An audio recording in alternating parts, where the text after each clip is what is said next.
اعوذ باللہ من الشیطان الرجیم بسم اللہ الرحمن الرحیم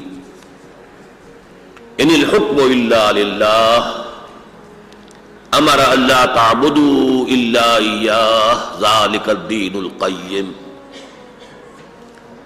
وقال عز وجل كما ورد في سورة البقرة وَإِذْ قَالَ رَبُّكَ إِنِّي جَاعِلٌ فِي الْأَرْضِ خَلِيفَةً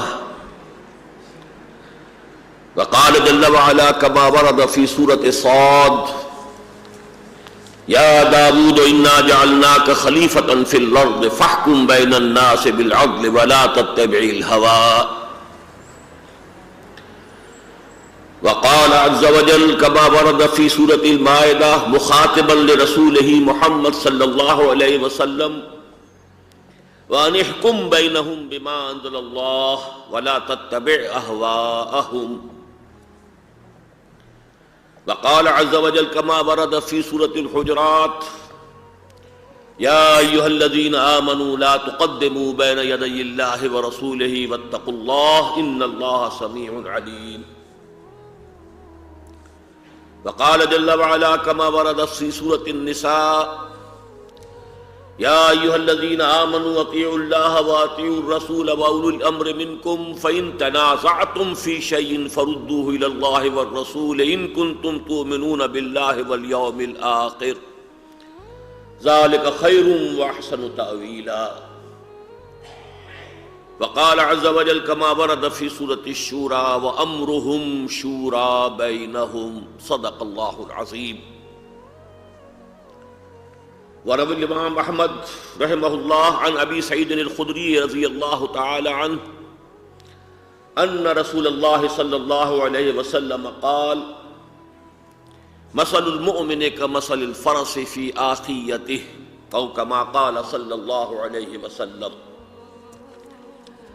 رب اشرح لي صدري ويسر لي أمري واحلل عقدة من لساني يفقهوا قولي اللهم ربنا الہمنا رشدنا واعذنا من شرور انفسنا اللهم ارنا الحق حقا وارزقنا اتباعه وارنا الباطل باطلا وارزقنا اجتنابه اللهم وفقنا لما تحب وترضى اللهم وفقنا نقيم نظام الخلافة على منهاج النبوة في باكستان اولا وفي كل العالم آخرا آمین یا رب العالمین۔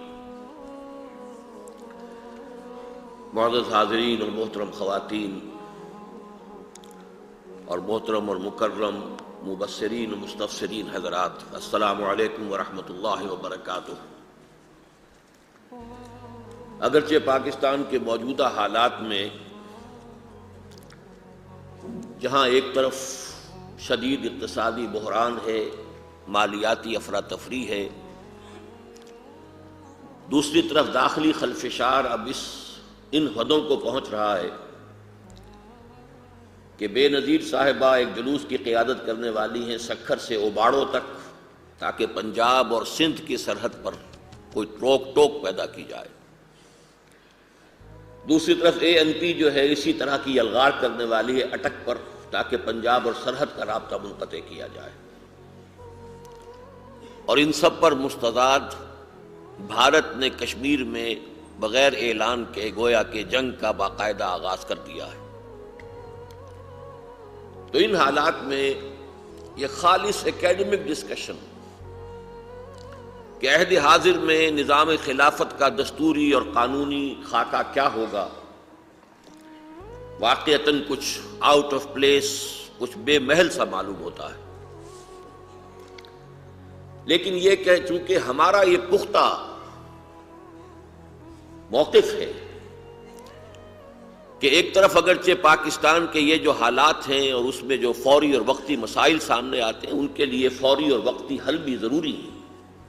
پیلیٹیو ٹریٹمنٹ اپنی جگہ اہم ہوتا ہے۔ بخار 106 درجے کا ہو رہا ہو تو پہلے بخار کو اتارنے کی فکر ہوتی ہے، اصل تشخیص جو ہے وہ مؤخر کر دی جاتی ہے۔ لیکن یہ کہ ہماری مستقل تشخیص یہ ہے کہ پاکستان کا اصل مسئلہ یہ ہے کہ یہ قائم ہوا تھا نظام خلافت کے لیے اور اسی کی طرف پیش رفت نہیں ہو سکی، اور اس سے جو خلا پیدا ہوا ہے در حقیقت اسی کے یہ مظاہر ہیں، اسی کی یہ خرابیاں ہیں۔ اصل مرض وہ ہے جس کی یہ تمام سمپٹمز ہیں، علامات ہیں، اور اس کا علاج اس کے بغیر نہیں ہو سکے گا کہ پاکستان میں نظام خلافت قائم کیا جائے، جس کے لیے یہ تمہیدی جد و جہد ہے کہ جو تحریک خلافت پاکستان کے زیر اہتمام ہو رہی ہے، جس کی طرف ابھی آپ کی توجہ میرے ساتھی عبدالرزاق صاحب نے منعطف کرائی ہے۔ بہرحال آج کی اس گفتگو میں اس موضوع پر کچھ وقت صرف نہیں کرنا چاہتا کہ احادیث نبویہ سے ثابت ہوتا ہے، اور ظاہر بات ہے یہ حدیثیں کس کی ہیں؟ جن کے بارے میں فرمایا گیا هو الصادق المصدوق، وہ سچے ہیں اور ان کی سچائی پر خود اللہ گواہ ہے۔ ان کی پیشن گوئیوں کے مطابق قیامت سے قبل پورے کرۂ ارضی پر نظام خلافت علی منہاج النبوت قائم ہو کر رہے گا۔ اب ان پیشن گوئیوں پر میں یہاں وقت صرف نہیں کر رہا، اس لیے کہ یہ نوید خلافت کے نام سے جو 4 ورقہ آپ کے ہاتھوں میں آ چکا ہے، اس میں وہ تفاصیل درج ہے، احادیث ہیں، ان کا متن ہے، ان کا ترجمہ ہے، ان کا حوالہ موجود ہے۔ اسی طریقے سے آج کی گفتگو میں نظام خلافت کی جو اصولی مباحث ہو سکتے ہیں، اس کے جو نظری پہلو ہیں، ان سے میں حتی الامکان صرف نظر کرتے ہوئے جو اصل عملی مسائل ہیں ان کی طرف توجہ مبذول کراؤں گا، اور میں اسی لیے اپنی گفتگو کو کچھ باقاعدہ نمبر وار مباحث میں تقسیم کر کے آپ کے سامنے رکھوں گا، تاکہ مبصرین اور مستفسرین حضرات کو بھی سہولت ہو جائے حوالہ دینے کے لیے۔ میرا پہلا مبحث یہ ہے کہ اس رواں صدی میں جو اب قریب الاختتام ہے، 20ویں صدی، نظام خلافت کے بارے میں ہمارے اکابر نے، مشاہیر نے کیا کیا خیالات ظاہر کیے، کون کون سے تصورات پیش کیے۔ ان میں اگرچہ سر فہرست نام مولانا ابوالکلام آزاد کا ہے، ان کے بعد خیری برادران ڈاکٹر عبدالستار خیری اور ڈاکٹر عبدالغفار خیری، ان حضرات نے حکومت الہیہ کا نعرہ لگایا اس صدی کے بالکل آغاز میں۔ 1913 میں مولانا ابوالکلام آزاد نے حزب اللہ قائم کی تھی حکومت الہیہ کے قیام کے مقصد کے تحت۔ بعد میں خیری برادران نے بھی وہی سلوگن اختیار کیا، لیکن یہ بات کم سے کم میرے علم میں نہیں ہے کہ انہوں نے اس کا کوئی نقشہ پیش کیا۔ ظاہر بات ہے کہ نظام حکومت الہیہ کا مطلب خلافت آدمیت ہے۔ جب حاکمیت اللہ کی ہوگی تو انسان کے لیے صرف خلافت باقی رہ جاتی ہے، لیکن اس کے ضمن میں کوئی نقشہ ان کے سامنے کیا تھا؟ اگر کوئی تھا تو ظاہر بات ہے کہ وہ سامنے نہیں آیا۔ پہلی عظیم شخصیت، اور یقیناً وہ ہمارے ہاں مجدد فکر اسلامی کا مقام رکھنے والی شخصیت ہیں، وہ ہیں علامہ اقبال۔ انہوں نے اسلامی ریاست کے موضوع پر یقیناً ایک طرف تو اپنی شاعری میں اس تصور کو بہت واضح کیا کہ ساورنٹی صرف اللہ کا حق ہے، حاکمیت کا حق اللہ کے سوا کسی کو حاصل نہیں، سروری زیبا فقط اس ذات بے ہمتا کو ہے، حکمراں ہے ایک وہی باقی بتان آزری۔ اس کے ساتھ ساتھ نیابت و خلافت آدم پر مفصل گفتگو میں انہوں نے اپنے اشعار میں کی ہے، لیکن ان سے قطع نظر اپنے شورۂ آفاق خطبات میں انہوں نے 2 مقامات پر عہد حاضر کی اسلامی ریاست کے بارے میں اپنی کچھ آبزرویشنز، اپنی کچھ آراء پیش کی ہیں۔ میں چاہتا ہوں کہ ان کی طرف اشارہ کر دوں۔ چھٹے خطبے میں ایک تو ان کی آبزرویشن یہ ہے: The Republican form of government is not only thoroughly consistent with the spirit of Islam, but has also become a necessity in view of the new forces that are set free in the world of Islam. یعنی جمہوری طرز حکومت نہ صرف یہ کہ اسلامی نظام کی روح کے ساتھ پوری مطابقت رکھتی ہے، لیکن یہاں نوٹ کر لیجئے، یہاں لفظ جمہوریت نہیں آیا ہے، ڈیموکریسی نہیں، ریپبلکن فارم آف گورنمنٹ، جمہوری طرز حکومت کو اسلامی نظام کی روح کے ساتھ قابل مطابقت حاصل ہے، اور خاص طور پر اب تو یہ ایک بہت بڑی ضرورت بن گئی ہے، اس لیے کہ عہد حاضر میں مختلف رجحانات کے جو عالم اسلام میں پیدا ہو گئے ہیں ان کا تقاضا یہ ہے۔ ایک آبزرویشن یہ ہے۔ دوسری آبزرویشن ان کی اجماع اور اجتہاد کے ضمن میں فرماتے ہیں The growth of republican spirit and the gradual formation of legislative assemblies in Muslim lands constitute a great step in advance۔ یعنی عالم اسلام میں اور مسلمان ممالک میں اس جمہوری روح کا بیدار ہو جانا اور بڑھنا اور لیجسلیٹو اسمبلیز کا یکے بعد دیگرے قائم ہونا، یہ ایک صحیح سمت میں ارتقاء کا عمل ہے۔ The transfer of the power of ijtihad from individual representatives of schools to a Muslim legislative assembly, which in view of the growth of opposing sects is the only possible form ijma can take in modern times, will secure contributions to legal discussions from laymen who happen to possess a keen insight into affairs۔ یعنی اجتہاد کا جو اختیار اور حق اس سے پہلے مختلف مسالک فقہ کے جو علمبردار اور ماہر علماء تھے ان کی بجائے ایک الیکٹڈ اسمبلی کے سپرد کر دینا، یہ یقیناً ایک صحیح سمت میں اقدام بھی ہوگا، اور اسی سے اجماع کی وہ واحد ممکن صورت پیدا کی جا سکے گی جو اس دور میں ممکن العمل ہے، اور اضافی طور پر اس میں عوام کی رائے کو بھی ایک دخل حاصل ہو جائے گا، اس لیے کہ عوام کو حالات کا، واقعات کا اور فی الواقع جو مسائل ہوتے ہیں ان کا ذرا زیادہ گہرا شعور ہوتا ہے۔ یہ دونوں حوالے میں نے اس لیے دیے ہیں کہ مجھے ان دونوں حوالوں کے ساتھ 100% اتفاق ہے۔ جہاں تک پہلی بات ہے اس کے بارے میں تو مفصل مجھے گفتگو بعد میں کرنی ہے۔ دوسری بات البتہ وہ ہے کہ جہاں تک علامہ اقبال کے یہ الفاظ ہیں ان سے مجھے پورا اتفاق ہے، البتہ ان کی جو تعبیر آج ہمارے ہاں بعض سیکولر عناصر کر رہے ہیں، خاص طور پر فرزند اقبال ڈاکٹر جاوید اقبال صاحب کر رہے ہیں، اس سے شدید اختلاف ہے، وہ اختلاف میں بعد میں واضح کر دوں گا۔ یہ 1928 میں جدید اسلامی ریاست کے بارے میں 2 آبزرویشنز ہیں اہم کہ جو علامہ اقبال نے پیش کی ہیں اپنے خطبات میں۔ اس کے کوئی 11 سال بعد مولانا سید ابو العلا مودودی نے اکتوبر 1939 میں انٹر کالجیٹ مسلم بردرہڈ لاہور کے ایک جلسے میں اپنا ایک بڑا مفصل خطبہ جو ہے وہ پڑھا، جو اسلام کا نظریہ سیاسی کے عنوان سے کتابچے کی شکل میں شائع ہوا۔ اس میں اگرچہ بحث بڑی مفصل ہے اور بڑی مدلل ہے، اس میں کوئی شک نہیں، اور میں واقعہ یہ ہے کہ سمجھتا ہوں کہ عہد حاضر میں سب سے بڑا مسلم پولیٹیکل سائنٹسٹ جہاں تک نظری اس جو مسائل ہیں ریاست کے اور دستور کے ان کا تعلق ہے وہ مولانا مودودی ہی ہیں، اگرچہ ان کی عملی سیاست جو ہے اس سے مجھے اختلاف بھی رہا اور وہ ناکام بھی رہی، لیکن یہ کہ جہاں تک تھیوری کا نظریے کا تعلق ہے میں انہیں گریٹسٹ مسلم سائنٹسٹ سمجھتا ہوں، پولیٹیکل سائنٹسٹ، اور ان کا وہ چھوٹا سا کتابچہ بقامت کہتر ولے بقیمت بہتر کا مصداق کامل ہے، اس میں انہوں نے 2 اہم اصطلاحات استعمال کی۔ ایک تھیو ڈیموکریسی، انہوں نے نفی کی ہے کہ اسلام نہ تھیوکریسی ہے نہ ڈیموکریسی ہے، بلکہ ایک ایسا مجموعہ ہے کہ جس میں بعض پہلو تھیوکریسی کے ہیں بعض ڈیموکریسی کے ہیں، تو ان دونوں کو جوڑ کر تھیو ڈیموکریسی۔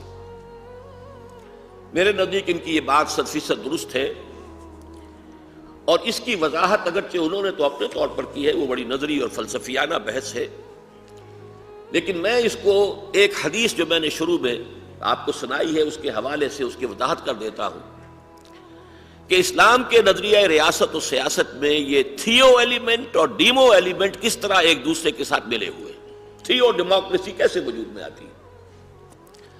وہ حدیث کے جو امام احمد نے روایت کی ہے حضرت ابو سعید خدری رضی اللہ تعالی عنہ سے، اس کے الفاظ یہ ہیں: مثل المؤمن کمثل الفرس فی اخیتہ، مومن کی مثال اس گھوڑے کی سی ہے جو ایک کھوٹے سے بندھا ہوا ہے، پابند ہے، اب ظاہر بات ہے جتنی لمبی رسی ہوگی اتنی آزادی تو اسے حاصل ہے، اس سے زائد نہیں۔ اس مثال کو اگر آپ ذرا ایکسٹینڈ کریں اور سامنے یہ تصور رکھیے کہ میدان کافی کھلا آپ کے پاس موجود ہے، آپ یہ چاہتے ہیں کہ گھوڑا جو ہے بھاگے دوڑے بھی ذرا، اس کے ہاتھ پاؤں جو ہیں وہ شل نہ ہو جائیں، لیکن کہیں بھاگ ہی نہ جائے، اسے باندھ کر رکھنا بھی ضروری ہے۔ تو فرض کیجئے کہ آپ 200 گز کی رسی سے اسے کھوٹے سے باندھ دیتے ہیں، نتیجتاً 200 گز ریڈیس کا ایک سرکل وجود میں آ جائے گا جس میں یہ گھوڑا آزاد ہے، مشرق میں جائے، مغرب میں جائے، شمال میں جائے، جنوب میں جائے، 150 گز پہ جائے، 100 پہ جائے، 200 پہ جائے، آزاد۔ لیکن 201واں گز اسے نہیں آئے گا، نہ مشرق میں، نہ مغرب میں، نہ شمال میں، نہ جنوب میں۔ یہ ہے آزادی اور پابندی کا امتزاج۔ یہ جو سرکل ہے یہ ہے حدود اللہ۔ کتاب و سنت کے جو نصوص ہیں انہوں نے یہ دائرہ کھینچ دیا ہے، اور یہی لفظ قرآن مجید میں بار بار آتا ہے، تلک حدود اللہ ہے فلا تعتدوها، تلک حدود اللہ ہے فلا تقربوها، یہ اللہ کی حدود ہیں، ان سے تجاوز نہ کرو، بلکہ احتیاط کا تقاضا یہ ہے کہ فلا تقربوها، keep at a safe distance from them، ان سے ذرا فاصلے پر رہو، آخری حد تک نہ پہنچو، 200 گز تک نہ پہنچو کہ 201ویں گز میں پاؤں ہی آگے جو ہے نکل جائے۔ یہ حدود اللہ ہیں، ان میں کوئی ترمیم نہیں ہو سکتی، کوئی تنسیخ نہیں ہو سکتی۔ 100% نمائندے بھی کسی قوم کے، کسی ملک کے، کسی ریاست کے، کسی اسمبلی کے ارکان اس میں کوئی کمی بیشی نہیں کر سکتے۔ یہ تو ہے تھیو ایلیمنٹ۔ تھیو ایلیمنٹ سے مراد اسلامی ریاست میں کوئی مذہبی طبقے کی حکومت نہیں ہے، اسلام میں کوئی مذہبی طبقہ سرے سے ہے ہی نہیں، نہ کوئی پاپائیت ہے، نہ برہمنزم ہے، دونوں میں سے کوئی طبقہ موجود نہیں، نہ کوئی پروہت اور پجاری کا پیشہ ہمارے ہاں موجود ہے۔ البتہ یہ کہ یہ تھیو ایلیمنٹ جو ہے، یہ کتاب و سنت کے نصوص جنہوں نے ایک دائرہ جو ہے وہ کھینچ دیا ہے کہ اس دائرے کے اندر اندر مسلمان آزاد ہے۔ یہ جو دائرے کے اندر کا پہلو ہے یہ ہے مباحات کا پہلو، جو چیز بھی اس کے اندر ہے وہ مباح ہے، وہ جائز ہے، اور اس کو قرآن کہتا امرہم، وہ تو امر اللہ ہے، جو دائرہ ہے وہ امر اللہ ہے، اللہ کا معاملہ ہے، اس میں تمہاری کوئی دخل اندازی نہیں ہو سکتی، لیکن اس کے اندر کی آزادی یہ امرہم ہے۔ اور اس کے بارے میں جیسے کہ سورہ شورى کے میں نے الفاظ آپ کو سنائے، امرہم شورى بینہم، ان کا جو امر ہے وہ ان کے مابین باہمی مشاورت سے طے ہوگا، اور اس مشاورت میں کوئی حرج نہیں ہے کہ کاؤنٹنگ آف ووٹ سے فیصلہ کر دیا جائے۔ جب دو مباح چیزوں کے درمیان فیصلہ کرنا ہے، یہ بھی مباح ہے، یہ بھی مباح ہے، تو اب اگر فیصلہ جو ہے وہ اکثریت رائے سے کر لیا جائے تو کوئی حرج نہیں۔ گویا کہ اس دائرے کے اندر اندر جو بھی دنیا میں جمہوریت کی اعلیٰ ترین اقدار ہیں ان سب کو بروئے کار لایا جا سکتا ہے، لیکن ڈیموکریسی کا یہ اصول کہ حاکمیت عوام کی ہو، سوورنٹی آف دی پیپل، یہ کفر ہے، یہ شرک ہے، اس کا کوئی امکان نہیں۔ یہ ہے مولانا مودودی کی اصطلاح، جسے میں بہت سمجھتا ہوں کہ بہت ذہانت پر مبنی اصطلاح ہے جو انہوں نے وضع کی ہے کہ اسلامی ریاست یا اسلامی کا نظریہ سیاسی تھیو ڈیموکریسی۔ دوسری اصطلاح انہوں نے اس تھیو ڈیموکریسی کی جو اصل بنیاد ہے اس کو واضح کرنے کے لیے جو وضع کی وہ یہ کہ پاپولر سوورنٹی کی بجائے یہاں پاپولر وائسڈیرنسی ہے، خلافت ہے، لیکن پاپولر کا لفظ انہوں نے استعمال کیا ہے۔ میں اس میں تھوڑا سا اس سے اختلاف کرتا ہوں کہ پاپولر کا لفظ مولانا نے تو استعمال کیا ہے پاپولر سوورنٹی کے بالمقابل لانے کے لیے پاپولر وائسڈیرنسی، اس حد تک تو بات صحیح ہے، لیکن نظریہ خلافت میں اصل میں خلافت مسلمانوں کی ہوتی ہے، وہ اس طرح کے نیشن سٹیٹ کا تصور نہیں ہے کہ اس کے اندر بسنے والے تمام لوگ چاہے ان کا مذہب کچھ بھی ہو، وہ خدائی ہدایت کو مانتے ہوں نہ مانتے ہوں، وہ اس کے اندر حصے دار ہو جائیں گے، نہیں، بلکہ اس کے لیے زیادہ صحیح اصطلاح ہوگی کلیکٹیو وائسڈیرنسی آف دی مسلمز۔ بہرحال اس چھوٹی سی ترمیم کے ساتھ جیسا کہ میں نے عرض کیا مجھے مولانا مودودی مرحوم کی ان دونوں اصطلاحات کے ساتھ کامل اتفاق ہے۔ یہ تو میں نے ایک جائزہ لیا ہے کہ اس صدی کے دوران ہمارے بعض اکابر نے، بعض مفکرین نے اسلامی ریاست یا نظام خلافت کے بارے میں کیا باتیں کہی۔ اب جو یہ لفظ آیا پاپولر وائسڈیرنسی یا کلیکٹیو وائسڈیرنسی آف دی مسلمز، اب دوسری بحث جو ہے میری آج کی گفتگو میں وہ اس سے متعلق ہے کہ اس کی اصل کیا ہے اور شکل کیا ہے. اصل یعنی ایسنس کیا ہے، اصل جوہر کیا ہے، اور شکل یعنی یہ کہ اس کی امپلیمنٹیشن کی فارم کیا ہوگی. اور اس کے اعتبار سے تھوڑا سا تاریخی جائزہ بھی ہمیں لینا ہوگا. اصل کے اعتبار سے یعنی ایسنشلی، بیسیکلی، فنڈامنٹلی خلافت در حقیقت منطقی نتیجہ ہے حاکمیت خداوندی کا. جب حاکمیت اللہ کے لیے ہے تو اب انسانوں کے لیے سوائے خلافت کے کچھ باقی نہیں رہتا. جیسے مالکیت جو ہے، ملکیت تامہ و کاملہ صرف اللہ کے لیے ہے، تو انسانوں کے لیے صرف امانت ہے. این امانت چند روزہ نزد ماس، در حقیقت مالک ہر شے خداست. ملکیت حقیقی اللہ کی. تو حاکمیت مطلقہ اللہ کی ہے، اس کا نتیجہ جو ہے، اس کا عکس جو ہے وہ لازماً یہ ہے کہ انسان کے لیے خلافت ہے.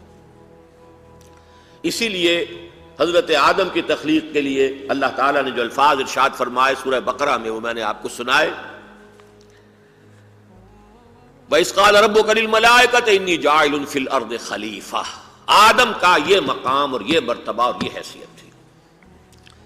جہاں تک اس کی امپلیمنٹیشن کی فارمز کا تعلق ہے، اس کو جیسا کہ میں نے عرض کیا کہ ذرا تفصیل سے سمجھنا ہوگا کہ اس میں تاریخ کے دو ادوار میں یہ معاملہ مختلف شکل اختیار کرے گا.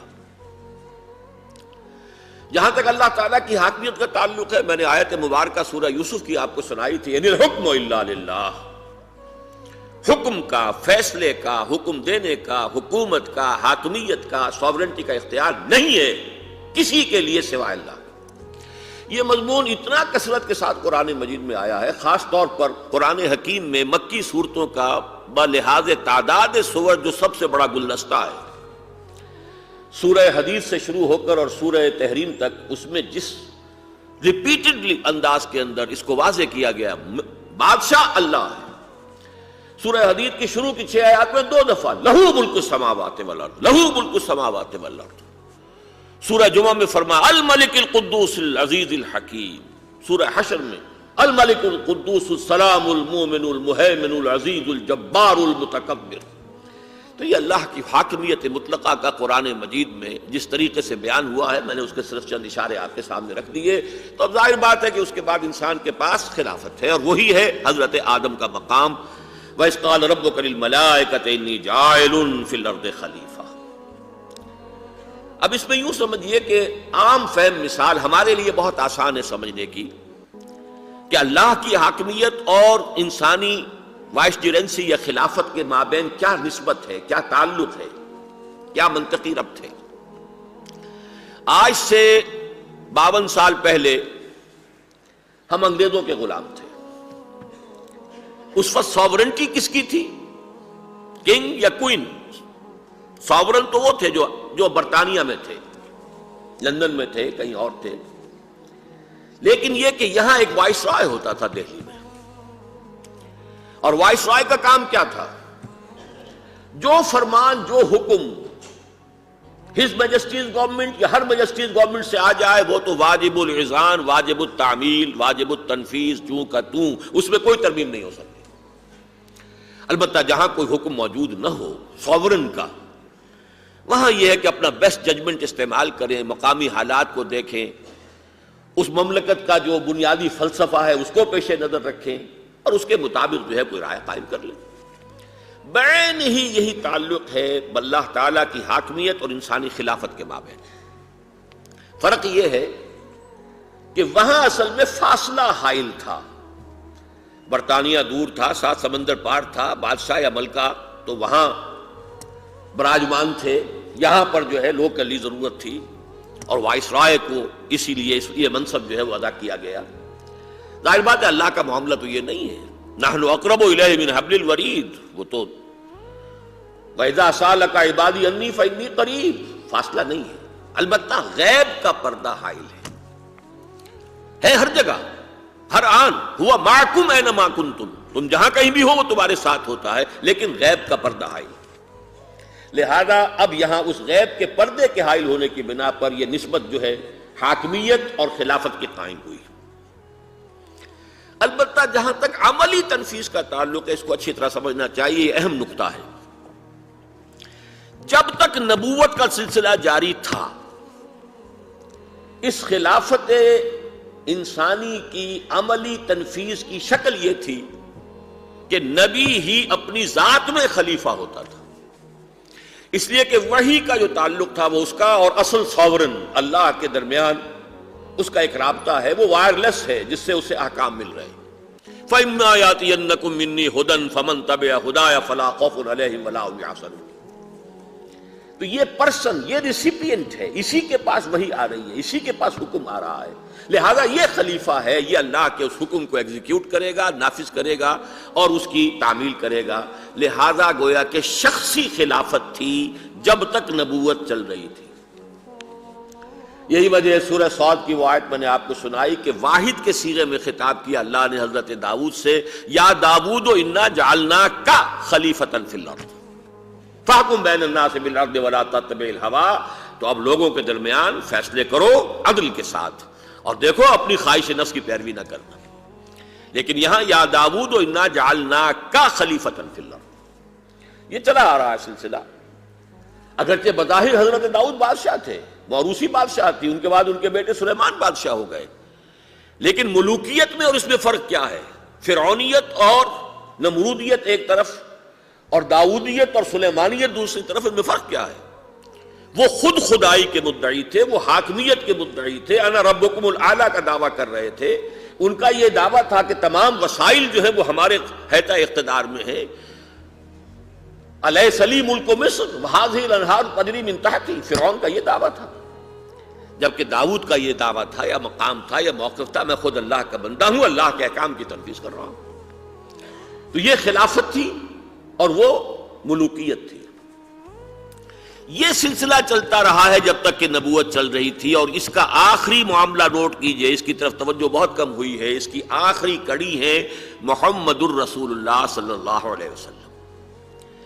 اس لیے کہ مدینہ منورہ میں جو چھوٹی سی ریاست وجود میں آ گئی، دارالاسلام تو وجود میں آ گیا، چاہے عہد حاضر کے جو بھی ڈیفینیشنز ہیں اس کے اعتبار سے وہ پوری ہم نہ کہہ سکیں کہ وہ ایک ریاست کی تعریف پر پورا اترنے والی تھی، لیکن دارالاسلام تھا۔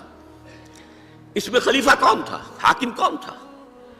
حضور صلی اللہ علیہ وسلم کی ہمارے نزدیک چونکہ نبوت اور رسالت کی یہ دو نسبتیں جو ہیں وہ اتنی غالب ہیں، اوور ویلمنگ ہیں، کہ ہم دوسری نسبتوں کی طرف توجہ نہیں کرتے۔ کسی وقت حضور سے سالار ہوتے تھے اور اس وقت مسلمانوں سے مشورہ بھی کرتے تھے، حالانکہ کار نبوت میں کسی مشورے کا معاملہ نہیں، وہ تو اللہ کی طرف سے بات آ رہی ہے۔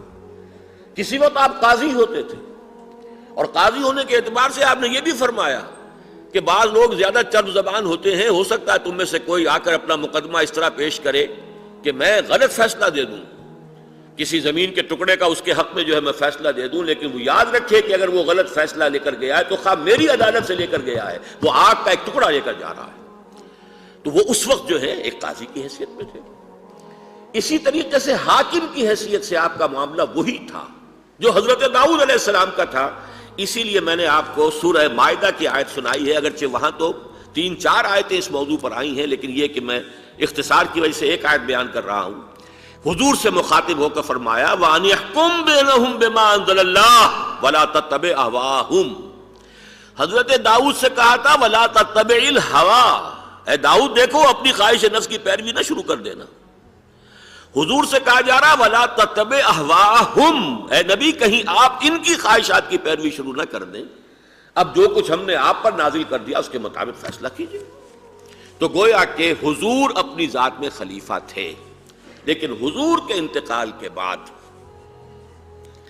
اب جب وہ نبوت اور وحی کا سلسلہ منقطع ہو گیا، ختم نبوت، اس کا ایک بہت اہم نتیجہ یہ نکلا کہ اب خلافت شخصی کے بجائے اجتماعی ہو گئی۔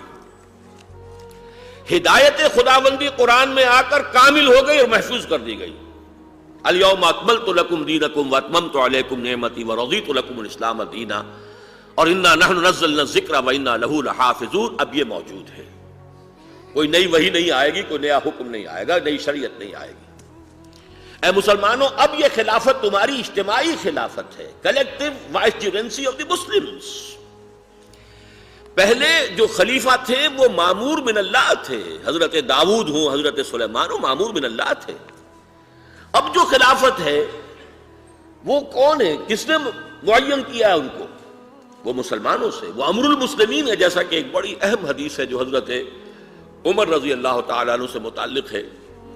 ان کے دور خلافت کے آخری ایام تھے اور آخری حج تھا جس میں کہ وہ موجود تھے مکے میں۔ حضرت عبد الرحمن بن عوف رضی اللہ تعالیٰ عنہ نے انہیں آ کر اطلاع دی کہ اس وقت ایک چہمے گوئیاں سی ہو رہی ہیں، کھسر پھسر ہو رہی ہے، گفتگو ہو رہی ہے اندر ہی اندر، کہ جیسے ہی عمر کی آنکھ بند ہوگی ہم مسلمانوں کو مشورے اور مشاورت کا موقع دیے بغیر فوراً فلاں شخص کے ہاتھ پر بیعت کر لیں گے۔ اچھا، وہاں کسی کا نام نہیں ہے، لیکن گمان غالب ہے کہ حضرت علی رضی اللہ تعالیٰ عنہ کی بات ہوگی، واللہ عالم۔ حضرت عمر نے جب یہ سنا تو بہت تشویش ہوئی آپ کو، اور آپ نے کہا فوراً مسلمانوں کو جمع کرو، میں مسلمانوں کو احذرکم، میں خبردار کر دوں، من ہؤلاء الرہط، ان لوگوں کی سازش سے، الذین یریدون ان یغصبوا امر المسلمین، جو یہ چاہتے ہیں کہ مسلمانوں کے معاملے کو غصب کر لیں۔ لیکن یہ کہ حضرت عبد الرحمن ابن عوف نے مشورہ دیا کہ امیر المومنین، یہ موسم حج ہے، ہر طرح کے آدمی آئے ہوئے ہیں کونے کونے سے عالم اسلام کے، تو یہاں اگر آپ نے ایسی کوئی بات کی تو ہو سکتا ہے کوئی ہنگامہ ہو جائے، آپ مدینہ منورہ واپس جا کر یہ کام کیجیے۔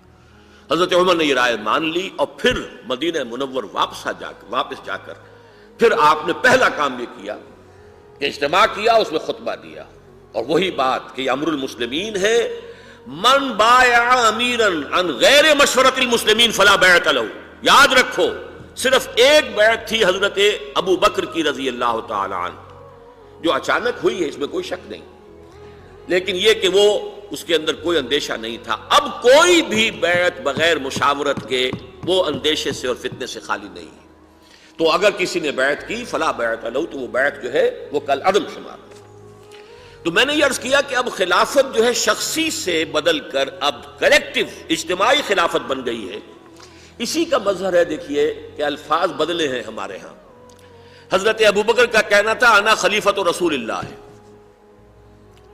حضرت عمر نے فرمایا انا خلیفۃ رسول اللہ۔ اب اگر یہی تکرار چلتی تو لمبی جو ہے وہ جو خلیفہ کی جو ہے وہ گردان ہوتی چلی جاتی، لہذا کچھ دیر کے بعد امیر المومنین امیر المومنین امیر المومنین۔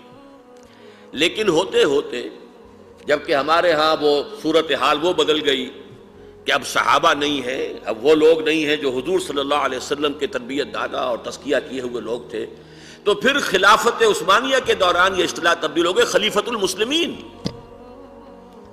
یہ جو ترتیب اور یہ جو تبدیلی آئی ہے اصطلاح میں، اس کو اچھی طرح سمجھ لیجئے، اور اس کے ساتھ ساتھ یہ بھی نوٹ کر لیجئے کہ جس طریقے سے یہ تبدیلی خلافت میں آئی ہے اسی کا ایک عکس ہے جو ملوکیت میں بھی آیا ہے۔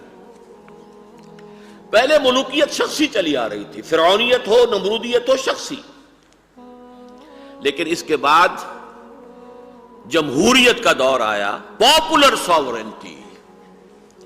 لیکن یہ پاپولر ساورنٹی کیا ہے؟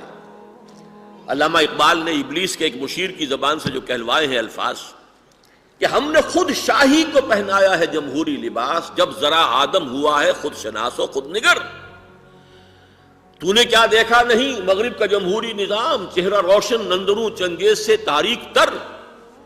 یہ باتیں جو علامہ اقبال نے کہی تھی آج سے سمجھئے 60-70 سال پہلے، وہ باتیں اب کہہ رہے ہیں، مغربی مفکرین کہہ رہے ہیں، نوم چومسکی کہہ رہا ہے، جو اس وقت کا کنٹمپریری جو فلاسفرز ہیں امریکہ میں، ان میں بہت ہی ان کی اونچی فہرست میں شامل ہے کہ یہ سارا فراڈ ہے، یہ جمہوریت، اس کی کوئی حقیقت نہیں، یہ پریس کی آزادی اور یہ جمہوریت، یہ سارے کے سارے جو ہیں یہ فراڈ کے سوا کچھ نہیں۔ تو نے کیا دیکھا نہیں مغرب کا جمہوری نظام، چہرہ روشن اندروں چنگیز سے تاریک تر۔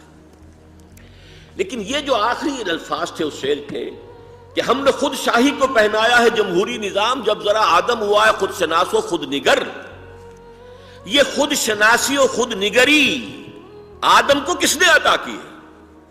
نوع انسانی کو یہ تحفے محمد الرسول اللہ نے عطا کی ہے صلی اللہ علیہ وسلم۔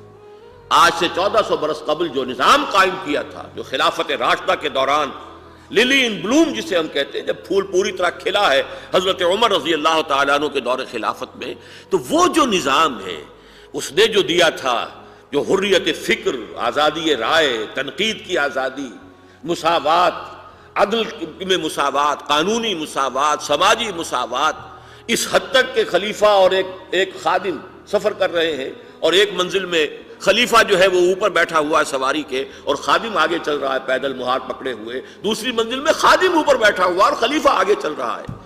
یہ ظاہر بات ہے کہ یہ ساری چیزیں جو ہیں، علامہ اقبال نے جو کہا کہ ہر کجا بینی جہان رنگ بو، آنکھ از خاکش بروید آرزو، یا ضرور مصطفیٰ اورا بہاس، یا ہنوز اندر تلاش مصطفیٰ۔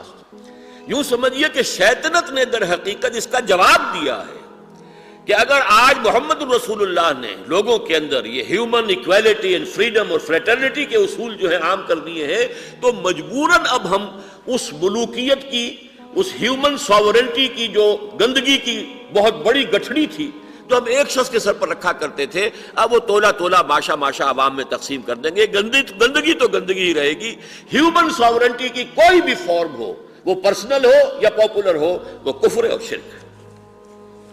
تو امپلیمنٹیشن آف خلافہ میں نے عرض کیا کہ جب تک نبوت جاری تھی اس کی کیفیت اور تھی، نبوت کے اختتام کے بعد اب یہ کلیکٹیو وائسرنسی آف دی مسلمز۔ تیسری بحث ہے عہد حاضر میں نظام خلافت کی کیا شکل بنے گی۔ اس کو میں 3 ذیلی حصوں میں تقسیم کر رہا ہوں۔ پہلی بات جو ذرا بولڈ سٹیٹمنٹ ہے اور چونکا دینے والا بھی ہے، آج سے کوئی 15 سال پہلے میں نے یہ بات کہی تھی تو مجیب الرحمان شامی صاحب نے ایک بڑا پوسٹر شائع کر دیا تھا میرے اس قول پر مبنی، اور ایک اپنا جو پرچہ تھا اس کا ایک خاص نمبر شائع کیا تھا۔ میں نے یہ کہا تھا کہ خلافت راشدہ کا ایگزیکٹ ریپلیکا اب دوبارہ دنیا میں کبھی نہیں آ سکتا۔ بظاہر بڑا شاکنگ سٹیٹمنٹ ہے کسی مسلمان کے لیے کہ خلافت راشدہ کا، لیکن لفظ جو ہے ایگزیکٹ ریپلیکا، اس کی پوری کاربن کاپی دوبارہ دنیا میں نہیں آ سکتی۔ میں آج پھر وہی سٹیٹمنٹ آپ کے سامنے رکھ رہا ہوں، لیکن اس کے لیے 4 وجوہات جو ہیں وہ بیان کر دیتا ہوں۔ نمبر 1، دور خلافت راشدہ۔ دیکھیے خلافت علی منہاج النبوہ یہ اصطلاح اور ہے، یہ تو خلافت راشدہ پر بھی منطبق ہو جائے گی اور اب جو خلافت آنے والی ہے اس پر بھی منطبق ہو جائے گی، لیکن خلافت راشدہ یہ اصطلاح صرف وہی ہے کہ جو اس دور پر تھی کہ جو حقیقت میں دور نبوت کا تتمہ اور زمیمہ تھا۔ اب نہ نبوت آئے گی نہ وہ خلافت راشدہ، وہ زمیمہ یا تتمہ اب نہیں آ سکتا۔ جب اصل ہی نہیں ہے تو زمیمہ اور تتمہ کیسے؟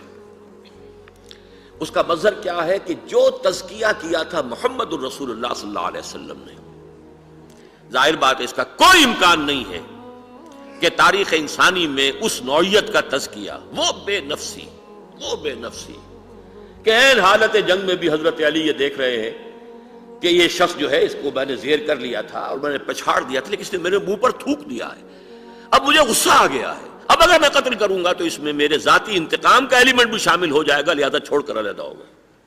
یہ تزکیہ کون کرے گا اور کس کا ہو سکتا ہے؟ ناممکنات میں سے۔ جیسے امتناع نظیر کا مسئلہ ہے محمد الرسول اللہ صلی اللہ علیہ وسلم کے لیے، ایسے ہی سمجھیے کہ صحابہ کرام کا جو تزکیہ محمد نے کیا تھا اس کی کوئی نظیر ممکن نہیں۔ نمبر 3 یہ کہ وہاں صحابہ کی درجہ بندی بھی تھی۔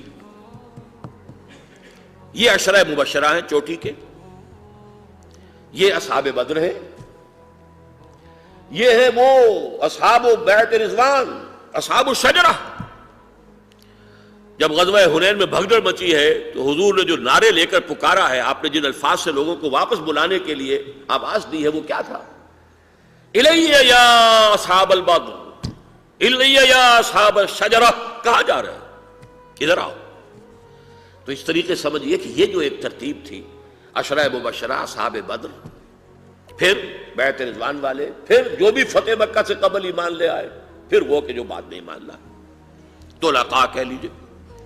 یہ درجہ بندی تو اب نہیں ہے، وہ درجہ بندی موجود تھی۔ اس کی ایک بہت اہم مثال سامنے آئی کہ حضرت عمر رضی اللہ تعالیٰ عنہ نے جب یہ محسوس کیا کہ میں اب اس پوزیشن میں نہیں ہوں کہ کسی شخص کو نامزد کر سکوں، انہوں نے نام لیے، اگر وہ زندہ ہوتے تو میں ان کو نامزد کر دیتا، اگر وہ زندہ ہوتے تو میں نامزد کر دیتا، لیکن اب جو لوگ ہیں ان میں میرے لیے مشکل ہے کہ میں کسی کو نامزد کر سکوں۔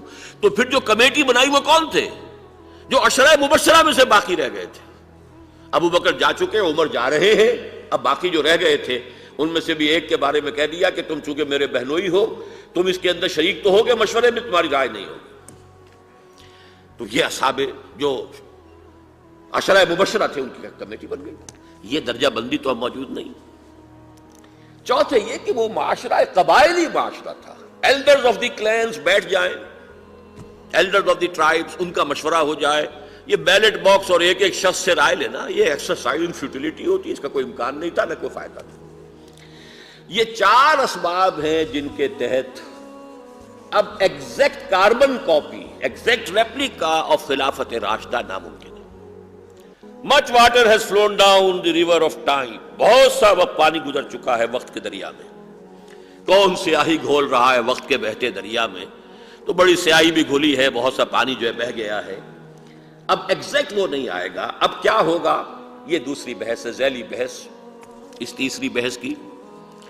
اب ہمیں ایک اصول بنانا پڑے گا کہ ہمیں اصول لینے ہوں گے عہد نبوی اور دور خلافت راشدہ سے، اور ادارے اور انسٹیٹیوشنز لینے ہوں گے مغرب سے۔ اس کی وجہ کیا ہے؟ خلافت راشدہ کے دور کے بعد امت مسلمہ تو پھر ڈھلوان کے اوپر چل پڑی، ملوکیت کا دور کا آغاز ہو گیا۔ لیکن یہ ہے کہ اس کے جو اثرات تھے، وہی جو human equality, fraternity and freedom کی جو روح بیدار کی تھی محمد رسول اللہ صلی اللہ علیہ وسلم نے، جس کی سب سے بڑی گواہی ایچ جی ویلز نے دی ہے، شاطن رسول ہے، اپنے وقت کا رشدی تھا۔ لیکن یہ کہ ایک concise history of the world میں مجبور ہو گیا یہ ماننے پر، گھٹنے ٹیک کر، although the sermons of human fraternity, freedom and equality were said before also, we find a lot of them in Jesus of Nazareth, but it must be accepted that it was Muhammad sallallahu alaihi wasallam who established for the first time in history a society based on these principles. یہ ایجیولز کہہ رہا ہے۔ اگر یہ جو تازہ جو اس کا ایڈیشن آج مارکیٹ میں، اس میں سے یہ ڈیلیٹ کر دیا گیا حصہ، پرانے ایڈیشن پہ آپ کو جانا پڑے گا جو لائبریریز کے اندر موجود ہوگی، اس لیے کہ یہ حلق سے یہ کڑوا قول جو ہے جدید جو ایڈیٹرز ہیں اس کتاب کے، ان کے حلق سے اترا نہیں۔ بہرحال ہمیں مغرب جا کے ہسپانیہ کی یونیورسٹیوں سے، تلیتلا اور قرطبہ اور غرناطہ کی یونیورسٹیوں سے، فرانس اور اٹلی اور جرمنی کے نوجوان آئے۔ وہ روح جو تھی، رینائسنس ہو، ریفارمیشن ہو، یہ سب ادھر سے گئی۔ اس کے نتیجے میں جو وہاں پر جو ارتقائی عمل ہوا، سوشل ایولیوشن، اس سوشل ایولیوشن کے نتیجے میں انسٹیٹیوشنز ڈیولپ ہوئے۔ اس کو میں مثال دیا کرتا ہوں، جیسے یہ بجلی ہے، کس نے ایجاد کی ہے؟ مسلمان کی ایجاد نہیں، ہم فائدہ اٹھا رہے ہیں۔ یہ لاؤڈ سپیکر میں استعمال کر رہا ہوں، کسی مسلمان کی ایجاد نہیں، ہم فائدہ اٹھا رہے ہیں۔ جیسے فزیکل سائنسز ہیں، اسی طرح پولیٹیکل سائنس بھی ایک سائنس کی حیثیت سے ڈیولپ ہوئی ہے۔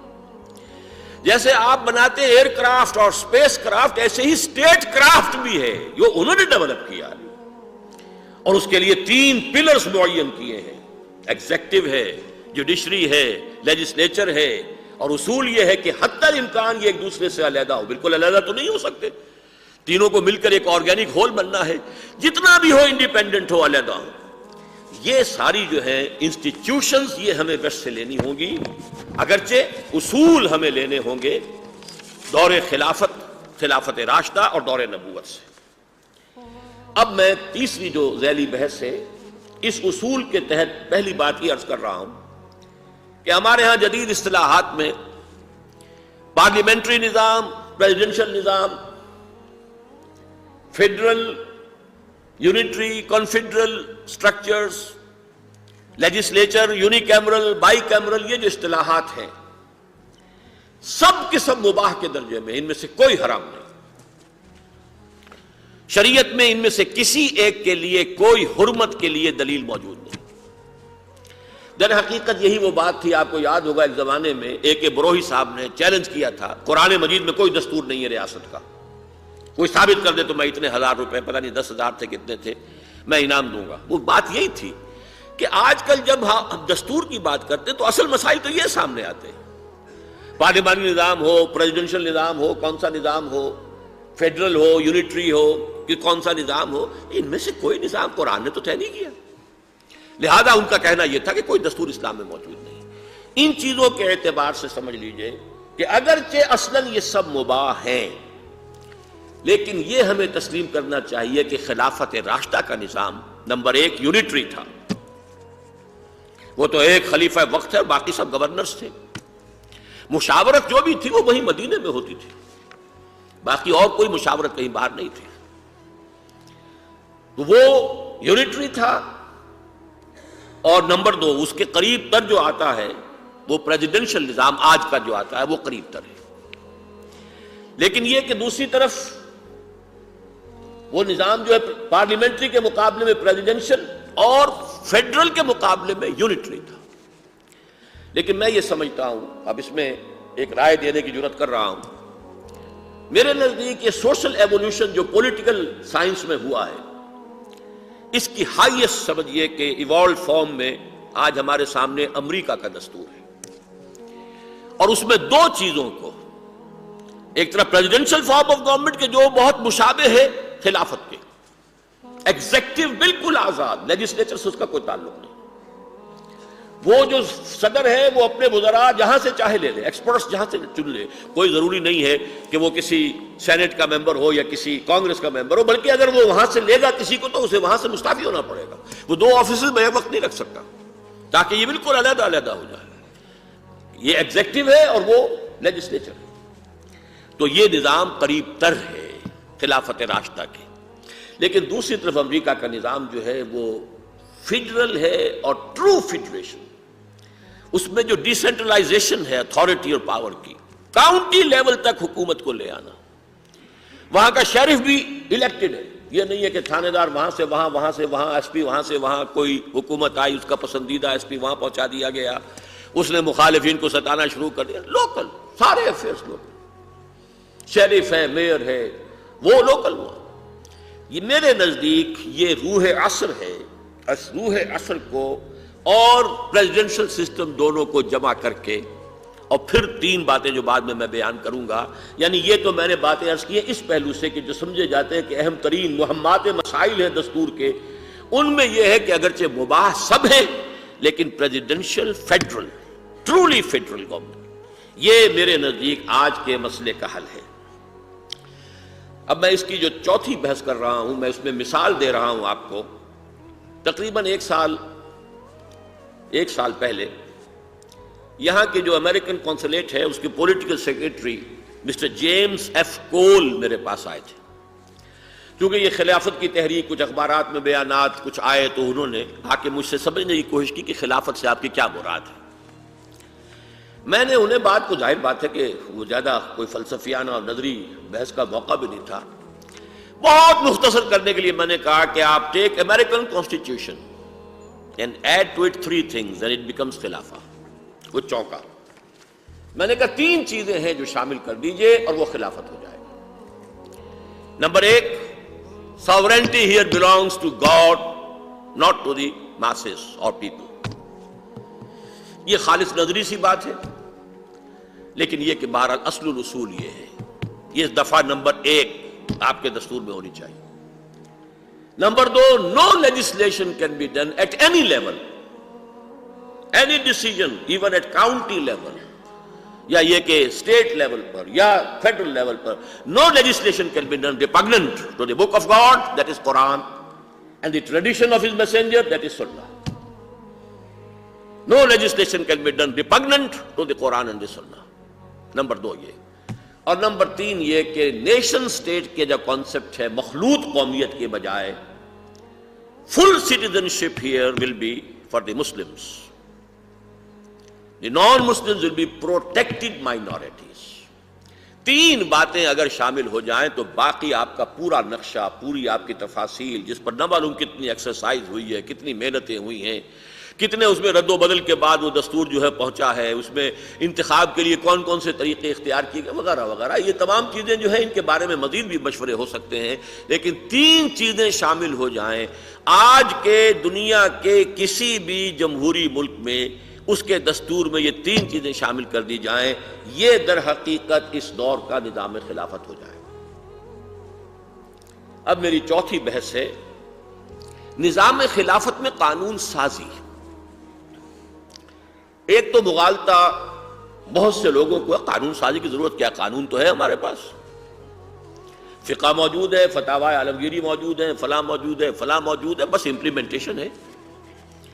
اور کچھ اس کا یہ کہ معاملہ کیا گیا ایران میں فقہ جعفری، اب افغانستان میں طالبان کے ذریعے سے فقہ حنفی، ہمارے ہاں بھی بعض حضرات کی رائے یہ بس ٹھیک ہے فقہ حنفی ہے اس کو نافذ کر دیا جائے۔ تو گویا کہ قانون سازی کا تو دائرہ خاص ہے ہی نہیں، کیا ضرورت ہے قانون سازی کی، لیجسلیشن۔ پہلی بات یہ سمجھ لیجئے کہ اسلامی ریاست عہد حاضر کا نظام خلافت میں لیجسلیشن، قانون سازی کا بہت وسیع میدان، بہت وسیع میدان۔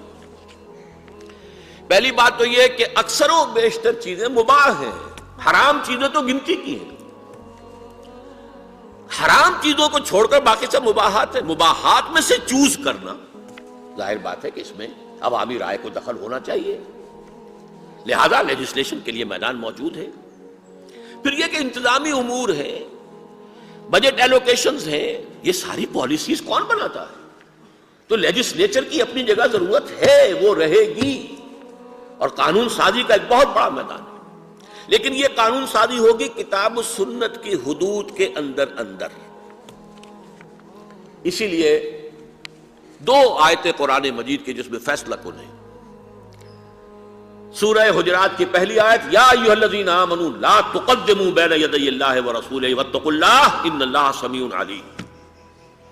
اے اہل ایمان، اللہ اور اس کے رسول سے آگے مت بڑھو، وہ میں واضح کر چکا ہوں، وہ دائرہ ہے اللہ اور اس کے رسول کا، کتاب و سنت کا دائرہ ہے، اس کے اندر رہو۔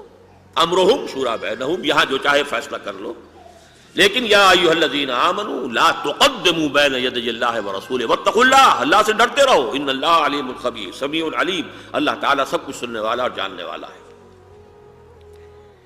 اور یہ میں نے عرض کیا تھا یہ امرہم ہے، امرہم شورا بینہم، اور یہ ہے وہ بات جو علامہ اقبال نے کہی ہے کہ یہ جو پارلیمنٹ میں لوگ جو ہوں گے، ظاہر بات ہے سب علماء نہیں ہوں گے، لے مین بھی ہوں گے اس میں، اور اس میں کوئی شک نہیں ہے کہ لے مین جو ہوتا ہے اسے حالات و واقعات، ایک ایکسپرٹس ہیں، ایک اکیڈمیشنز ہیں، وہ قرآن اور سنت کی باریکیوں کے اندر ہی ان کا سارا وقت گزر رہا ہے، وہ شاید حالات سے اتنے واقف نہ ہوں، فیکٹس آن دی گراؤنڈ جو ہے ان کے سامنے اتنے واضح نہ ہوں۔ لے مین جب شامل ہو جائیں گے تو جس کو ہماری فقہ میں استحسان کہا جاتا ہے، مصالح مرسلہ کہا جاتا ہے، یہ مسئلے جو ہیں عام عوامی مصلحتیں، عوام کی بہبود کے مسائل، یہ بھی لازماً اس میں کنٹریبیوٹ کریں گے تھرو دیز لے مین، اور اس سے یہ کہ اس پارلیمنٹ کے اندر، اس لیجسلیچر کے اندر قانون سازی ہوتی رہے گی۔ البتہ یہاں ایک سوال پیدا ہو جاتا، اگر نزاع ہو جائے تو فیصلہ کون کرے گا؟ ایک شخص کہتا ہے کہ یہ قانون بنایا ہے اس عدالت نے، اس پارلیمنٹ نے، میرے نزدیک یہ حدود اللہ سے تجاوز ہے، شہری ہے وہ، ایک مسلمان ہے، میں یہ کہتا ہوں کہ یہ کتاب و سنت سے تجاوز ہو گیا ہے، یہ قانون کلی طور پر یا جزوی طور پر منافی ہے قرآن و سنت کے، ویئر شوڈ ہی گو؟ یہ ہے وہ بات کہ جو جزوی طور پر واضح کر دی گئی ہے سورہ نساء کی آیت نمبر 59 میں، لیکن اس میں ایک خلا ہے، اور وہ خلا ہے ابھی اس سوشل ایوولوشن کے ذریعے سے جو پر ہونے والی جگہ تھی، اس کو اللہ تعالیٰ نے وہاں خالی رکھا ہے۔ میں چاہتا ہوں اس آیت کو اچھی طرح سمجھیے، یا ایھا الذین آمنوا اطیعوا اللہ واطیعوا الرسول واولی الامر منکم، اے اہل ایمان اطاعت کرو اللہ کی اور اطاعت کرو اس کے رسول کی، اور اپنے میں سے اہل الامر اولو الامر کی۔ یہاں نوٹ کرنے کی بات یہ ہے کہ اطیعوا تین کے ساتھ نہیں آیا، دو کے ساتھ آیا۔ دو شکلیں اور ممکن ہو سکتی تھی، یا تو جیسے بریکٹ ہوتی ہے، بریکٹ کے باہر اطیعوا ہوتا اور بیچ میں تینوں آ جاتی، اطیعوا اللہ والرسول واولی الامر منکم، اطاعت کرو اللہ کی اور اس کے رسول کی اور اپنے اولو الامر کی۔ اس میں بھی یہ تینوں برابر ہو جاتے، یا اطیعوا تیسری مرتبہ بھی آتا، اطیعوا اللہ واطیعوا الرسول واولی الامر منکم واطیعوا اولی الامر منکم، تب یہ برابر ہو جاتے، لیکن نہیں، اس فرق کو واضح کیا ہے، اطیعوا اللہ واطیعوا الرسول واولی الامر منکم، تکرار ہے اطیعوا کی اللہ اور اس کے رسول کے ساتھ، اولی الامر کے ساتھ نہیں، اس لیے کہ مستقل بالذات اطاعت، مستقل بالذات مطلق اطاعت صرف اللہ اور اس کے رسول کی ہے، اولی الامر کی نہیں ہے۔ اولی الامر کے لیے پہلی شرط ہو گئی منکم، مسلمانوں میں سے ہونے چاہیے۔ اب ظاہر بات ہے کہ اس میں اللہ تعالیٰ نے وہ بحث کی نہیں کہ اگر غیر مسلم حکمران ہو تو کیا ہوگا، یہ چیز قرآن جو ہے انویسیج ہی نہیں کرتا، سوچتا ہی نہیں اس کے بارے میں، اس لیے کہ یہ مسلمانوں کی غیرت ایمانی کی گویا کہ نفی ہے، ان کے مر جانے کی دلیل ہے کہ وہ کسی غیر مسلم کے محکوم ہو کر رہ گئے۔ یہاں اولو الامر منکم، اپنے میں سے مسلمان ہونا تو لازم ہے اس کا، لیکن یہ کہ اس کی اطاعت مطلق نہیں ہے، تابع رہے گی اللہ اور اس کے رسول کی اطاعت کے۔ فَإِن تَنَازَعْتُمْ فِي شَيْءٍ، اب اولو الامر کہہ رہے ہیں کہ یہ قانون ہم پاس کر رہے ہیں اور یہ کتاب و سنت کی حدود کے اندر ہے، میں کہہ رہا ہوں نہیں ہے۔ فَإِن تَنَازَعْتُمْ فِي شَيْءٍ، اگر تمہارا اختلاف ہو جائے، نزاع ہو جائے، جھگڑا ہو جائے کسی معاملے میں، فَرُدُّوهُ إِلَى اللَّهِ وَالرَّسُولِ، تو لوٹا دو اللہ اور اس کے رسول کی طرف۔ اب اللہ اور اس کے رسول کی طرف لوٹایا کیسے جائے گا؟ اللہ سے مراد اللہ کی کتاب، رسول سے مراد رسول کی سنت۔ رسول کے ہوتے ہوئے تو سوال ہی نہیں تھا، وہ تو رسول خود ہی فیصلہ کر رہے تھے۔ ظاہر بات ہے بعد کے لیے بات ہو رہی ہے، رسول بھی موجود نہیں ہے اور اللہ کے اور ہمارے مابین بھی غیب کا پردہ حائر ہے، لہذا فردوه الى اللہ والرسول ان کنتم تؤمنون باللہ والیوم الآخر ذلک خیر واحسن تاویلا، اگر تم واقعتاً اللہ پر اور یوم آخر پر ایمان رکھتے ہو تو یہ تمہیں طرز عمل اختیار کرنا چاہیے، یہ بہترین ہے اور نتیجے کے اعتبار سے بہت ہی نتیجہ خیز صحیح نتائج پیدا کرنے والا ہے۔ اب یہاں خلا جو ہے اس کو سمجھ لیجئے، اللہ اور رسول کی طرف رجوع کرو کیسے؟ ادارہ کون سا ہے؟ وہ کس کے پاس جائیں؟ یہ ہے خلا جو سوشل ایوولوشن نے پر کیا ہے۔ عدلیہ، لیجسلیچر اپنی جگہ ہے، قانون سازی کر رہی ہے، اور جب دستور میں یہ طے ہوگا کہ no legislation can be repugnant to the قرآن اینڈ دی سنہ، تو جو بھی پارٹی ان پاور ہے یا جو بھی اس وقت حکومت ہے وہ اپنے حد تک کوشش کرے گی، وہ اپنے ایکسپرٹس رکھے گی، ان کی کمیٹیز بنائے گی کہ کتاب و سنت کے اندر ہی ہو، ورنہ تو یہ کہ ایکسرسائز ان فیوٹیلٹی ہو جائے گی، عدالت میں جا کر کوئی چیلنج کرے گا اور وہ کنادب ہو جائے گا، ڈن اینڈ وائڈ ہو جائے گا۔ لیکن انہوں نے پوری کوشش کر لی اپنی، پھر بھی ایک شخص کی رائے ہے کہ اس کے اندر تجاوز ہو گیا ہے تو کوئی جگہ ہونی چاہیے، انسٹیٹیوشن ہونا چاہیے جو اس وقت موجود نہیں تھا۔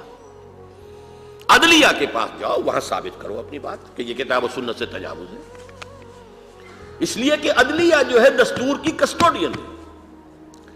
اگر دستور کے اندر کچھ حقوق ہیں شہریت کے اور ایگزیکٹو نے کہیں چھاپا مارا ہے، اس پر کوئی شفون مارا ہے، تو کہاں جائے گا شہری؟ عدلیہ کے پاس۔ اسی طریقے سے اگر دستور میں لکھا ہوا ہے no legislation can be done repugnant to the قرآن اینڈ دی سنہ، تو ظاہر بات ہے کہ اب اگر یہ میری رائے یہ ہے کہ اس میں ہوا ہے، تجاوز ہوا ہے، تو لہذا عدلیہ جو ہے فیصلہ کرے گی۔ اب یہ ہے بڑا ٹیکنیکل ایشو، اس کا فیصلہ جو ہے وہ عوامی جلسوں میں نہیں ہو سکتا، اس کا فیصلہ جو پارلیمنٹ میں جہاں لیمن بھی ہیں یہ فیصلہ نہیں ہو سکتا، لیکن یہ ہے کہ یہ فیصلہ ہوگا وہاں جہاں پر ٹیکنیکل بحث ہو سکتی ہے، جہاں وکلاء آئیں گے، جہاں ایکسپرٹس آئیں گے، جورس کونسلٹ آئیں گے، علماء آئیں گے، سب کے سب آ کر دلائل دیں گے، فیصلہ ہوگا۔ لہذا یہاں پر صرف اصل جو چیز رہ جائے گی وہ کتاب اور سنت رہ جائے گی، یہ بڑا اہم مسئلہ ہے۔ تمام فقہ صرف نظائر کی حیثیت حاصل کر لیں گے، مستقل اطاعتیں صرف دو ہیں، اللہ اور اس کے رسول کی۔ No legislation can be done repugnant to the قرآن اینڈ سنہ، باقی کوئی اور شے جو ہے مستقل بذات نہیں ہے۔ تمام فقہ ہیں یہ نظائر ہیں، امام شافعی کی یہ رائے ہے، امام ابو حنیفہ کی یہ رائے ہے، امام مالک کی یہ رائے ہے، جعفر صادق کی یہ رائے ہے، وغیرہ وغیرہ، آراء کی حیثیت سے وہ رہیں گی، لیکن یہ ہے کہ فیصلہ عدالت نے جو کرنا ہے وہ یہ ہے کہ آیا یہ شے کتاب و سنت کے منافی ہے یا نہیں، بس۔ کتاب و سنت کے منافی نہیں ہے تو لیجسلیچر کو پورا اختیار حاصل ہے، اس نے جو قانون پاس کیا ہے وہ نافذ ہو جائے گا، کتاب قانون کا مستقل جز بن جائے گا۔ البتہ اس میں علامہ اقبال کی ایک بحث ہے اسی ریکنسٹرکشن میں، جس کا مطلب میں اشارہ کر دینا چاہتا ہوں۔ قرآن اور سنت کے بارے میں یہ جان لیجئے کہ قرآن لفظاً مستقل ہے، دائم ہے۔ یہ سارا زور دے کر کیوں کہہ رہا ہوں میں؟ قرآن میں سے سوائے اس کے کہ کوئی آیت جزوی یا کلی طور پر خود قرآن ہی کی دوسری آیت سے منسوخ ہو گئی ہو، منسوخ العمل ہو، وہ بات دوسری ہے، ورنہ قرآن کا ہر لفظ دائمی ہے، قائم ہے، واجب التنفیذ ہے، واجب التعمیل ہے۔ یہ اتنا زور دے کر اس لیے کہہ رہا ہوں کہ ہمارے ہاں ایک نقطہ نظر یہ بھی ہے کہ قرآن سے بھی صرف اصول لینے ہیں، پرٹیکولرز، معین احکام جو ہے وہ در حقیقت قرآن کے خاص معاشرے کے لیے تھے۔ جیسے انکار حدیث کا فتنہ ہے کہ سنت در حقیقت اطیع الرسول کا تقاضا یہ تھا کہ اپنے زمانے میں مرکز ملت کی حیثیت سے اور مسلمانوں کے امام ہونے کی حیثیت سے آپ کی اطاعت تھی صلی اللہ علیہ وسلم. یہ مستقل نہیں ہے، مستقل صرف قرآن ہے. یہ تو ایک درجہ تھا گمراہی کا. اس سے اگلے درجے کی گمراہی ہے کہ قرآن بھی اس کے پرٹیکولرز نہیں، اس کے معین احکام نہیں، اس کی بھی صرف جو اس کی اسپرٹ ہے، اس کا جو اصل روح ہے، اس کے جو اصول ہیں وہ لے لیے جائیں گے. باقی سمجھا جائے گا کہ جو پرٹیکولرز ہیں، چور کا ہاتھ کاٹ دو، یہ خاص ایک معاشرے کے لیے تھا، یا فلاں کی یہ حد ہے، یہ خاص معاشرے کے لیے تھی. یہ چیزیں خود مستقل بذات نہیں. یہ بہت گمراہ کن تصور ہمارے ہاں موجود ہے، ہر طرح کے لوگ ہمارے موجود ہیں. لیکن علامہ کی بھی ایک عبارت سے اشتباہ ہوتا ہے کہ شاید علامہ نے اس بات کی تائید کی. یہی وجہ ہے کہ میں نے سن 67 میں جو مضمون لکھا تھا، جو بعد میں اسلام کی نشت ثانیہ کرنے کا اصل کام کے نام سے شائع ہوا بڑی تعداد میں، اور جو اس کے بعد میری پوری قرآنی تحریک جو ہے، قرآنی انجمن خدام القرآن، بلکہ انجمن ہائے خدام القرآن اور قرآن اکیڈمیز وغیرہ کے لیے گویا کہ وہ ایک مینیفیسٹو ہے، بنیادی دستاویز ہے. اس میں نے یہ لکھ دیا تھا کہ علامہ کے لیکچرز کا وہ حصہ کہ جو اسلامی اعتقادات اور ایمانیات کا اس بات کر رہا ہے، ہائر فلسفی، ہائر فزکس، ہائر سائیکالوجی کے حوالے سے، وہ تو نہایت قیمتی ہے، نہایت قیمتی ہے، نہایت قیمتی ہے. اور اس دور میں جو علم الکلام ہمیں مطلوب ہے، اس کی ابتدائی کتاب ہے ہی یہ. لیکن یہ کہ اجتہاد کے بارے میں جو کچھ رائے انہوں نے ظاہر کی ہیں وہ محل نظر ہیں. میں نے اختلاف سن 67 میں کر دیا تھا. لیکن اللہ تعالیٰ جزائے خیر عطا فرمائے. قرآن اکیڈمی کے جو موجودہ ڈائریکٹر ہیں محمد سہیل عمر صاحب، انہوں نے تحقیق کی کہ علامہ کو مغالطہ ہوا شاہ ولی اللہ دہلوی رحمۃ اللہ علیہ کے ایک عبارت سے، جس کو مس کوٹ کیا مولانا شبلی نعمانی نے اپنی تصنیف الکلام میں. شاہ ولی اللہ کی عبارت میں سے کچھ جملے حذف کر دیے. پھر آخر میں جو اپنا نتیجہ تھا علامہ شبلی نے جو نکالا، جو بھی ان کا سر سید کے زیر اثر ان کے اوپر جو بھی اثرات پڑے ہوئے تھے، اور جدید جو اقلیت آئی تھی سر سید کے دور میں، اس سے جس حد تک وہ متاثر تھے، تو اس کا جو نتیجہ انہوں نے نکالا اسے بھی ایسے شائع کر دیا گویا کہ وہ بھی الفاظ جو ہے وہ شاہ ولی اللہ کے.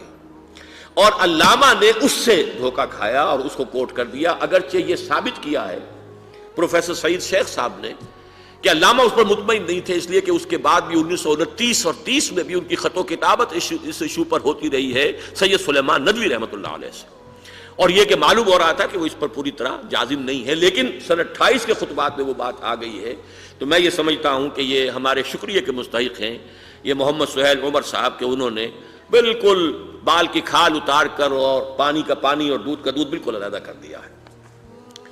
یہ جو چوتھی بحث ہے قانون سازی جدید اسلامی ریاست میں، اس کی ایک ذیلی بحث کے طور پر میں اجتہاد کے بارے میں بات کرنا چاہتا ہوں جو علامہ اقبال نے کی ہے، جس سے میں نے کہا تھا مجھے اتفاق ہے، 100% اتفاق ہے.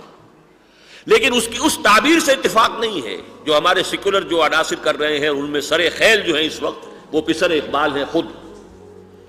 دیکھیے اجتہاد کے بارے میں 3 اصطلاحات کو علیحدہ علیحدہ سمجھیے.